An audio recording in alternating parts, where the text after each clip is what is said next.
escola do mundo, onde eu posso ensinar e aprender.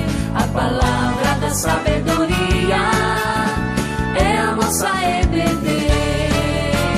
Deus é o nosso diretor, o Espírito Santo nosso professor. A Bíblia é a cartilha que ensina o caminho, a verdade e a vida.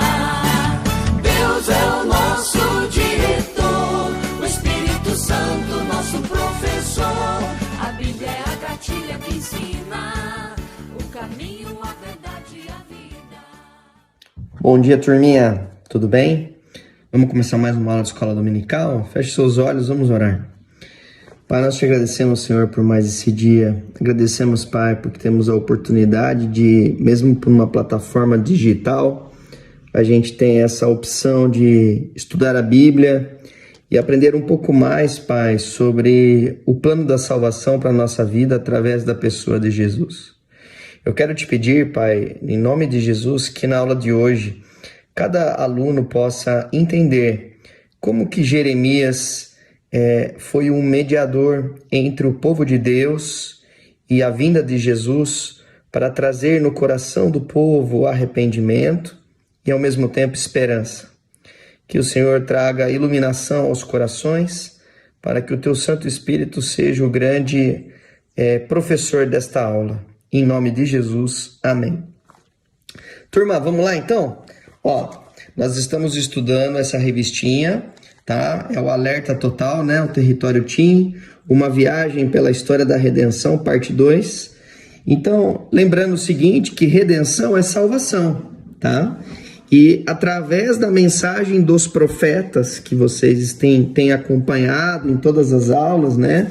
Se você olhar nos capítulos que foram estudados já, através da mensagem de Joel, de Amós, Oséias, Jonas, Miqueias, Isaías, Abacuque, Sofonias, todos esses profetas foram estudados até agora, para vocês entenderem como que os profetas eles fazem uma mensagem dupla, sempre chamando o povo ao arrependimento e também anunciando a esperança da salvação em Jesus Cristo. Lembre-se que a Bíblia toda aponta para Jesus, sempre, tá? E na aula de hoje, nós vamos trabalhar em cima do profeta Jeremias. Isso mesmo. Então, na sua revistinha aí, nós estamos exatamente no capítulo... olha só, hein? Que professor bacana. Aqui, ó.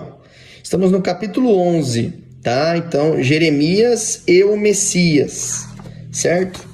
Bom, então, onde eu quero chegar com vocês? Nesse capítulo 11, Jeremias e o Messias, Jeremias vai apontar para Jesus, como todas as aulas aconteceram. Só que hoje o enfoque é um enfoque um pouquinho diferente, você vai descobrir, tá certo? Leia comigo, antes da gente começar, a mensagem do que deve ficar na mente e no coração. Vamos ler juntos, olha. Jeremias 33:15. Naqueles dias e naquela época, farei brotar um renovo justo da linhagem de Davi. Ele fará o que é justo e certo na terra. Veja, Jeremias está apontando para Jesus. Essa palavra renovo, tá? Ela dá um sentido de renovação, de brotar, né? Então ele usou aqui brotar, então parece uma plantinha que está crescendo. Ou seja, você vai perceber na mensagem toda aqui de Jeremias, que Jeremias ele chama o povo para o arrependimento, então ele arranca algo do povo, como se estivesse num jardim vendo uma erva daninha, e ele vai lá e arranca aquela erva daninha, e ele vai plantar, vai jogar ali uma semente de uma planta que vai dar vida, que é algo bom, que vai trazer justiça, que vai trazer aquilo que é certo para a terra. Então aqui é uma analogia, uma metáfora com planta, com essa coisa de arrancar e plantar. Esse é o papel de Jeremias. Bom, mas para a gente começar, vamos relembrar um pouquinho, então? Estou colocando aqui para vocês, tá? Você pode olhar aí, você vai ver o mapa da região ali do Oriente Médio, e aonde você vê Canaã, pertinho ali do Mar Mediterrâneo, você vê a Síria, tá? Então você está vendo assim o povo que se chama Síria. Logo do lado, você está vendo aí uma grande estátua ali, e ali tem o nome Assíria, que é um outro povo, e mais para baixo você vê a Babilônia. Perfeito? Muito bem. Você já se localizou. Então, veja que a Assíria, ela é vizinha da Babilônia e vizinha da Síria. Num primeiro momento, esse povo da Assíria, eles cresceram os exércitos, conquistaram o povo da Síria e eles caminharam em direção a Canaã, que é onde é o povo de Israel e Judá. Lembra? Reino do Norte, Reino do Sul? Reino do Norte, Israel. Reino do Sul, Judá. Você vai ver nesse desenho que eu coloquei aqui do nosso lado, você vê século 8 a.C., 7, 6 e 5. Eu estou colocando aqui para você se localizar em termos de contexto histórico. Então, você viajando na história, século 8 a.C. é 800 anos antes de Cristo. Você pega o ano 0, roda o reloginho para o ano 800 antes de Cristo. Então, ali, você está vendo no meu desenho que eu coloquei, todos os reis que tiveram no Reino do Sul, né? Está vendo aí do lado direito dos séculos e do lado esquerdo os reis do Reino do Norte. Então, do lado do Reino do Norte, está vendo ali, a partir do ano de 800, Jeroboão II, Zacarias, Salum, Menahem, Pecaías, Peca, Oséias, são os reis que reinaram no Reino do Norte. Do ladinho você está vendo os profetas que falaram para o Reino do Norte, que foi Jonas, Amós e Oséias. E aí você vê a primeira invasão, segunda invasão, terceira invasão da Assíria. E eles devastaram o Reino do Norte. Mas o Reino do Sul sobreviveu ao império da Assíria. E aí você vê que na linha do tempo, nós vamos descendo para o século 7, e ainda permanece o rei Amon no Reino do Sul, Josias, Jeocás, Joaquim e Zedequias. Bem, por que eu quis mostrar isso para vocês? E agora eu vou mudar o slide. Veja na linha do tempo que o Reino do Norte, quando foi no ano de 722 a.C., acabou o Reino do Norte. A partir desse ano, só continuou o Reino do Sul. E o Reino do Sul, ele caminhou até o ano de 586 a.C. Em 586 a.C., foi quando o Reino do Sul também acabou. Por quê? Eles foram conquistados pela Babilônia, e aí é o exílio na Babilônia. Eles pegam o povo do Reino do Sul e mandam tudo para a Babilônia. Ok, sabendo agora essa linha do tempo, e esses últimos 4 reis, Josias, Jeocás, Joaquim e Zedequias, esses 5 últimos reis, esses 5 últimos reis, eles tiveram como profeta junto o profeta Jeremias. Então, esses últimos 40 anos, que seria mais ou menos aí do ano de 626, tá? Até o ano 586, tá? Seria os últimos 40 anos aí do povo do Reino do Sul, foi o tempo que Jeremias pregou para esse povo. Tá? Então, nós estamos localizados nessa época. Quando você olha, então, os livros dos profetas, vocês estão vendo que eu coloquei em verdinho que época que os profetas pregaram? Muito bem, os profetas Isaías e Miqueias pregaram para o Reino do Sul, mas eles pregaram num momento ali perto da época do exílio da Assíria, que a Síria estava atacando. Depois que a Assíria atacou, veio ainda os profetas Naum e Sofonias, que foram estudados, que eles pregaram também para o Reino do Sul, mas agora chegou a vez de Jeremias e Abacuque. Abacuque, na verdade, ele faz um diálogo com Deus. Na verdade, ele está tendo um diálogo com Deus, é uma coisa pessoal dele, que a gente traz aqui no livro, tá? Que é Abacuque olhando tudo aquilo que está à volta dele de injustiça, e ele fica perplexo com aquilo e fala assim, espera aí, Deus, como é que você vai ficar quieto diante de tudo isso? Então vocês já estudaram sobre isso. Jeremias é da mesma época que Abacuque, mas Jeremias fala para o povo. Ele está dentro do palácio, ele está falando para os reis, tá? Então nós vamos começar a história desse profeta.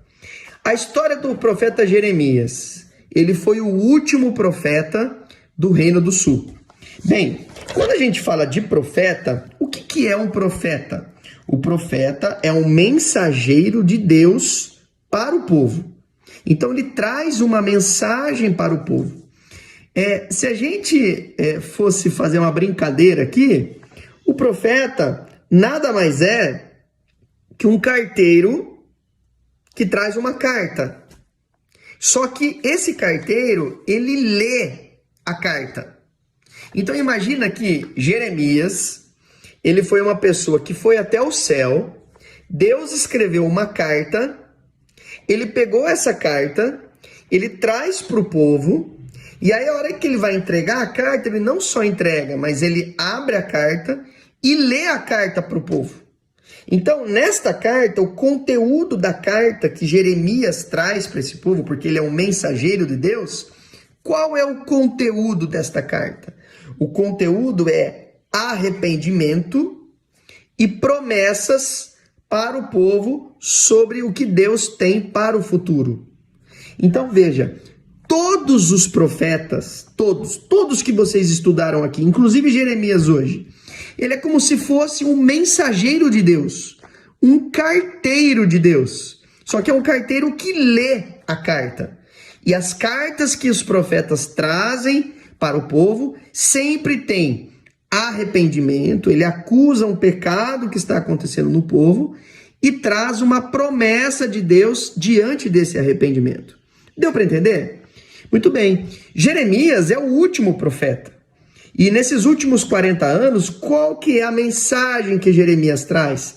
Ele faz um alerta sobre a ruptura do povo, da aliança que eles tinham com Deus. Que era uma aliança. Qual era a aliança que o povo tinha? A aliança de Moisés. Moisés trouxe as tábuas da lei, que é o cerne, que é o principal da Torá. Né? Se você pegar Gênesis, Êxodo, Levítico, Número, Deuteronômio, que é a Torá, que é o Pentateuco, ali o cerne, o centro da mensagem, da história do povo de Deus, liderada por Moisés, tudo, são os 10 mandamentos. Então, se o povo ele tem essa aliança nos 10 mandamentos de cumprir a lei, né? Deus ele vai cuidar desse povo. É esse tipo de aliança, é uma aliança de obediência, de servir, de amor, tá? Essa é a aliança. Só que o povo não está fazendo isso, eles estão rompendo essa aliança. E como que isso está acontecendo? Eles estão exercendo injustiça, eles estão pegando pessoas e sendo injustos com elas, eles acabam adorando outros deuses. Então veja que eles acabam não só adorando Deus, que era para seguirem esse tipo de caminho, mas eles acabam buscando os deuses de Baal, Balaque e outros deuses dos outros povos que estão em volta, os povos que moravam ali em Canaã, antes de se tornar Israel, o nome deles era cananeus. Então eles acabam adorando os outros deuses. E isso é uma forma de uma infidelidade, porque Deus, ele é o noivo e Israel é a noiva de Deus. Então é um casamento. E esse povo está sendo infiel, é a infidelidade. Então essa aliança, que é a aliança do casamento, o povo de Deus está sendo infiel, porque ele não está adorando a Deus, ele não está tendo um relacionamento de exclusividade, ser fiel na alegria e na doença, na saúde, né? na alegria e na tristeza, na saúde e na doença, enfim. E Jeremias é então esse mensageiro, onde ele vai trazer justiça, ou seja, vai ter julgamento, e ele também vai trazer graça da parte de Deus. Por quê? Esse povo merece alguma coisa se eles estão sendo infiéis? Não merece nada. Mas Deus vai trazer uma mensagem de esperança, porque ele vai salvar esse povo. E de graça, sem esse povo merecer. Bacana isso. Por quê? Porque Deus prometeu isso para o povo. Então, Deus ele é condizente com a própria palavra dele. Deus não é infiel. Deus, muito pelo contrário, ele acaba sendo fiel. Então, seguindo um pouquinho, eu falei quem foi Jeremias, o contexto dele. Agora, nós vamos ver aqui o chamado de Jeremias. Então, se você pegar aqui, ó, em Jeremias, capítulo 1, versículo 4, o que você vai encontrar? Você vai encontrar o seguinte, ó. A palavra do Senhor veio a mim dizendo: antes de formá-lo no ventre, eu o escolhi. Antes de você nascer, eu o separei e o designei profeta às nações. Então a gente está lendo aqui que Jeremias, ele tem uma dupla, isso mesmo, uma dupla vocação. Jeremias, ele é um profeta, ele é esse mensageiro, o carteiro que eu falei para vocês, que ele vai falar tanto para Israel, para o povo de Deus, mas ele também vai falar para todas as nações, e inclusive para as nações que vão atacar Jerusalém, ok? As palavras de Jeremias, ali no capítulo 1, no verso 10, vamos ler junto comigo? Olha só o que ele fala, ó. Veja, eu hoje dou a você, Jeremias, autoridade sobre nações e reinos, para arrancar e despedaçar, e arruinar e destruir. Lembra? Jeremias, quando a gente leu lá mente e coração, ele está arrancando, através da palavra que ele está trazendo na leitura da carta, mas também ele vai agora, ó, para edificar e plantar. Então, em Jeremias 1:10, você está vendo que as palavras de Jeremias, que na verdade são palavras de Deus, porque ele é só o mensageiro, o conteúdo aqui da mensagem, da carta, né, que Deus mandou, e ele é esse carteiro, o conteúdo ele está trazendo que vai arrancar e derrubar, ou seja, é o julgamento de Deus diante de tudo que o povo está fazendo, mas ao mesmo tempo ele também vai plantar e construir, porque ele vai trazer esperança para o futuro. Lembra da mente do coração? O renovo que vai vir da linhagem de Davi? Então vamos seguir aqui. Arrancando. Israel rompeu a aliança com Deus. Veja que Jeremias ele vai trabalhar essa infidelidade neste tipo de metáfora. Ele vai trabalhar a respeito de um casamento. Então ele está dizendo que Israel ele cometeu adultério, traiu o noivo, que é o Deus. Então veja, como que ele fez isso, né? Se prostituindo a outros deuses. Vocês já estudaram aqui na revista, por exemplo, um outro profeta que também usou essa analogia, aonde Deus é o noivo e Israel é a noiva, e ela é uma prostituta. Quem falou isso? Oséias, lembra disso? Oséias fez essa analogia. Aqui Jeremias também está falando sobre esse adultério, aonde os povos, ao invés de adorar a Deus, eles acabam cometendo idolatria, eles adoram os deuses dos cananeus. Além disso, isso é terrível, o povo de Deus, ele comete injustiça social. Ali junto com o povo de Israel, você tem as viúvas, que são as mulheres que perderam seus maridos. E lembre-se que dentro do povo ali de Israel, quem tem valor, quem pode, por exemplo, ser reconhecido na esfera civil ali dentro do povo, são os homens. Quando o marido morre, a mulher se torna viúva, ela não tem uma expressão, ela não é reconhecida entre os habitantes ali do povo. Então, Deus, quando ele coloca na Torá, ele fala que o povo ele tem que cuidar das viúvas. Os órfãos, aqueles que perderam os pais, são crianças, órfãos. Pessoas que vêm de outros povos, que são imigrantes. Ali na Torá, Deus coloca que o povo tem o dever de cuidar dessas pessoas. E o que está acontecendo aqui? Os líderes de Israel não estão nem aí. Eles acabam cometendo injustiça, então eles tiram a terra das viúvas, eles acabam cobrando coisas a mais, porque aquelas pessoas não têm como brigar. Elas não têm direitos naquela terra. E não foi isso que Deus colocou na Torá. Mas os líderes religiosos, eles não estão nem aí. E então, Jeremias, ali no capítulo 7, olha só o que Jeremias faz. Jeremias, no capítulo 7, no verso 9, ele entra no templo e ele faz um sermão famosíssimo, que chama-se Sermão do Templo. E se você olhar lá, ó, Jeremias capítulo 7, versículo 9, ele fala assim, ó: vocês pensam, olha as palavras que Jeremias fala, ó: vocês pensam que podem roubar e matar, cometer adultério e jurar falsamente, queimar incenso a Baal? Queimar incenso é fazer uma adoração a Baal, que é Deus dos cananeus, e seguir outros deuses que vocês não o conheceram, e depois vir e permanecer perante mim neste templo, que leva o meu nome, e dizer, estamos seguros? O que ele está dizendo aqui? Ele está dizendo assim, ó: vocês saem do templo e têm uma vida. E quando vocês entram aqui no templo, entram aqui na igreja, vocês têm uma outra vida. E vocês começam a falar, ah, não, aqui Deus vai cuidar de mim, Deus vai cuidar de mim. E quando vocês saem da igreja, saem do templo, vocês têm uma outra vida. E vocês falam, estamos seguros, seguros para continuar com as nossas práticas repugnantes. Você imagina o povo de Deus entrando ali no templo, pedindo proteção para Deus, mas quando sai, adora outros deuses, comete injustiça social?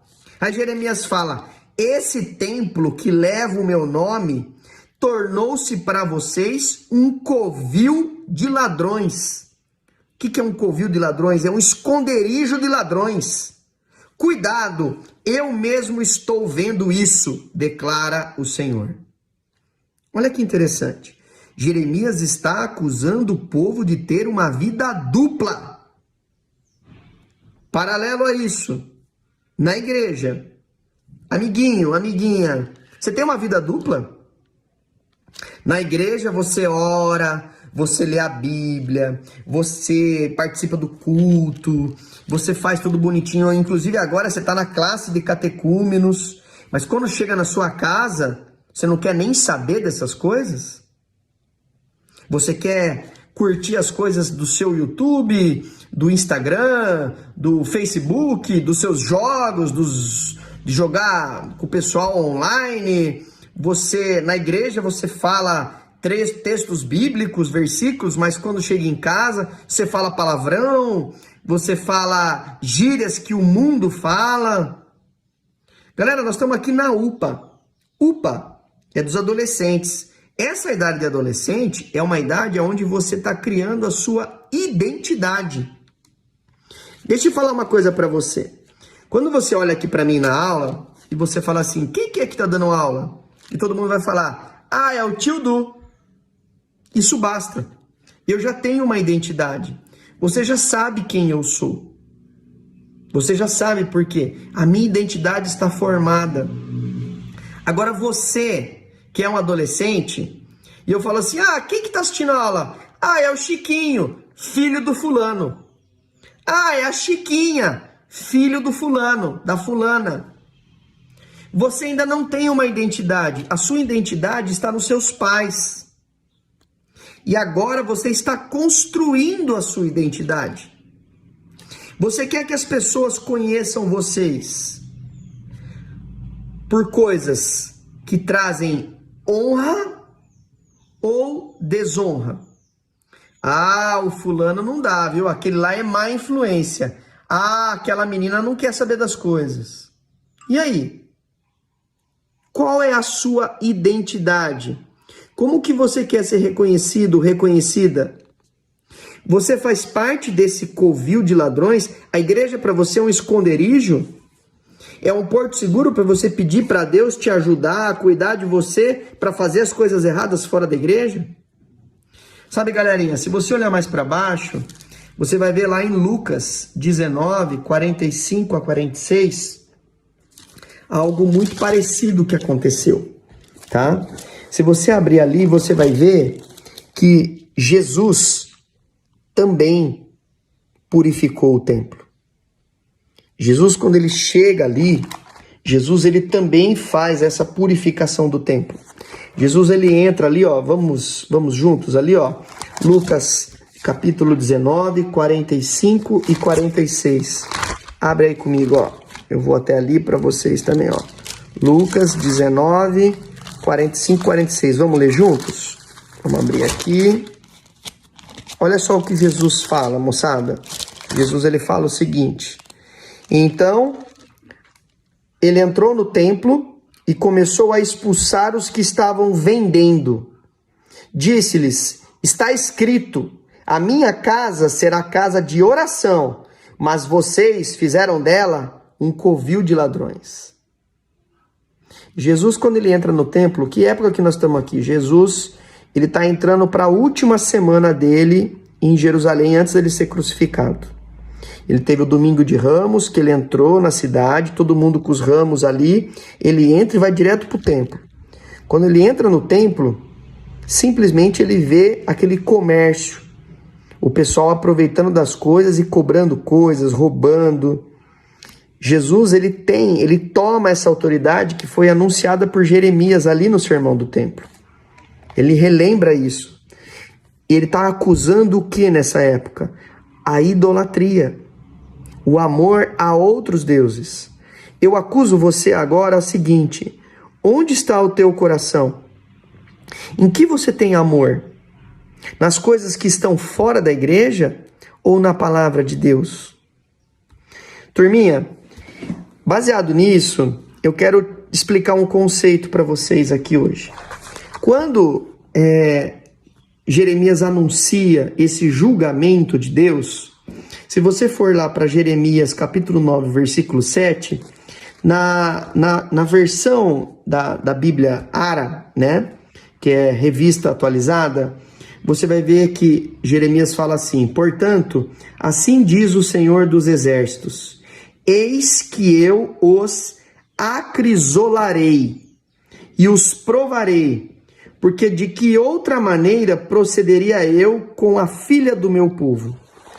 Ele está usando um termo que é um verbo que é acrisolar. O que é acrisolar? Que verbo é esse, moçada? Que termo é esse que você nunca ouviu falar? Que inclusive você achou até estranho. Nossa, acrisolar? Que palavra esquisita é essa? Então, talvez se você pegar numa outra versão, que é a NVI, que é a nova versão internacional, você vai encontrar uma outra forma. Ele vai falar assim: portanto, assim diz o Senhor dos Exércitos, vejam, sou eu que vou refiná-los, prová-los. O que mais eu posso fazer pelo meu povo? Então, o termo aqui, ele remete a um recipiente, o crisol, que normalmente é feito de porcelana, argila ou grafite. Se você olhar a figurinha aí, cara, o desenho que eu coloquei, por exemplo, quando você tem alguns metais preciosos como o ouro, que você quer purificar e tirar as impurezas, é nesse sentido que é quando você coloca numa temperatura muito alta, que esse recipiente ele aguenta essa temperatura, para que você, através do processo de aquecimento, você jogue fora, você elimine todas as impurezas. Veja, acrisolar, né, ou refinar o povo de Deus, aqui nesse texto de Jeremias, é trazer a Babilônia para esse momento. Lembra do desenho que eu coloquei lá no começo para vocês? Onde a gente viu que a Babilônia era o exército que vai se levantar e ela vai atacar o exército da Assíria, vem para cima ali onde que era o Reino do Norte, que estava sendo conquistado já pela Síria, e ele vem com tudo para cima de Jerusalém. E a Babilônia vai destruir Jerusalém lá no ano de 586. A Babilônia vai ser usada por Deus para acrisolar o povo, para purificar o povo do pecado que eles estão cometendo. É o juízo de Deus, é o julgamento de Deus, é Deus arrancando isso e trazendo o povo para o exílio da Babilônia, que eles vão ficar ali exilados 70 anos. Exatamente. Então, é isso que está acontecendo. Deus, ele vai destruir Jerusalém, ele vai exilar o povo, ele vai colocar o povo ali como se tivesse escravos da Babilônia, e a Babilônia também vai receber juízo. Porque lembra que Jeremias ele é o profeta para Israel e para todas as nações? No final de Jeremias ele também fala que a Babilônia vai ser destruída. Por quê? Porque aqui começa a mensagem de esperança de Jeremias.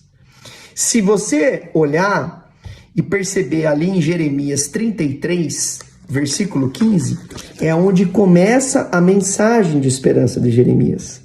Ele vai dizer o que nós lemos na mente e no coração. Naqueles dias e naquela época, farei brotar um renovo justo da linhagem de Davi, e ele fará o que é justo e certo na terra. Jeremias ele traz ao final essa mensagem de esperança, que Israel vai retornar para a terra dela. E aí, ali em Jeremias 31, 33, ele também fala que ele vai colocar a Torá dentro dos corações. Veja que a Torá, que a lei de Deus, ela não vai ficar mais para fora numa pedra, mas agora ela vai ficar dentro dos corações. Quem vai colocar dentro dos nossos corações a Torá?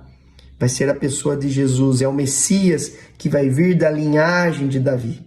Então veja que Jeremias agora, ele está plantando a semente do Messias no coração do povo. Ele está anunciando a vinda de Jesus.